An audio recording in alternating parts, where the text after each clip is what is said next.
Troisième lettre du 24 novembre 1912. Dommage que mon amour pour toi se soit tant hâté à l'excès qu'il ne laisse plus de place pour t'aimer aussi, pour ta façon de te nourrir. Et ma folie, dormir avec la fenêtre ouverte, tu l'as aussi? Est-elle ouverte toute l'année, même en hiver? Et complètement? Là, tu me damerais le pion, car en hiver, je ne la laisse que très peu ouverte, l'espace d'une fente. Toutefois, ma fenêtre fait face à un grand terrain à bâtir, vide, derrière lequel coule la Molle d'eau.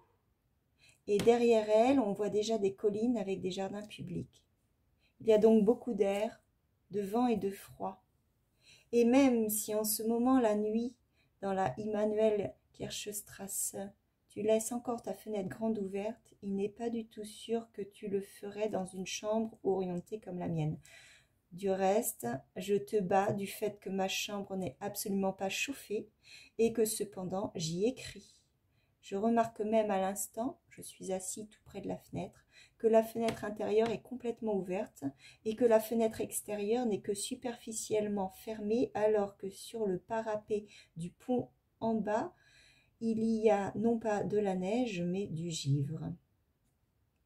Et maintenant, essaye encore de rivaliser avec moi. Le poème de tes petites dames est somptueux. Je te le renvoie, bien sûr, mais je l'ai recopié pour moi.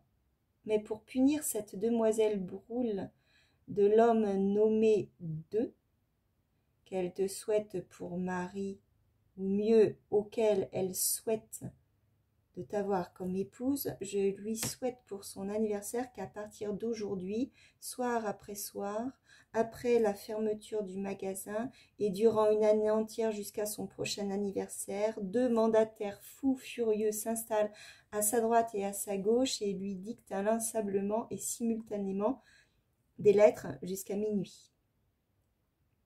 Et c'est seulement parce qu'elle fait de si beaux vers que je veux bien, si tu m'en priais pour elle, réduire la peine à 6 mois.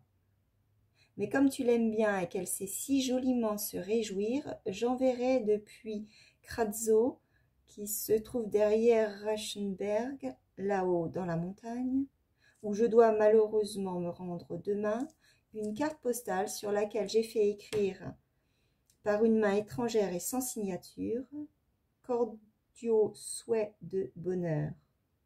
Mais ah, de qui donc? Je voulais te demander depuis longtemps déjà, et cela m'échappe toujours, comment tu parviens à t'abonner, voire à lire toutes ces revues des plus variées que tu mentionnes dans ta seconde lettre et que tu dis trouver dans ton courrier quotidien. Tu en as déjà nommé tant, et derrière était noté, etc.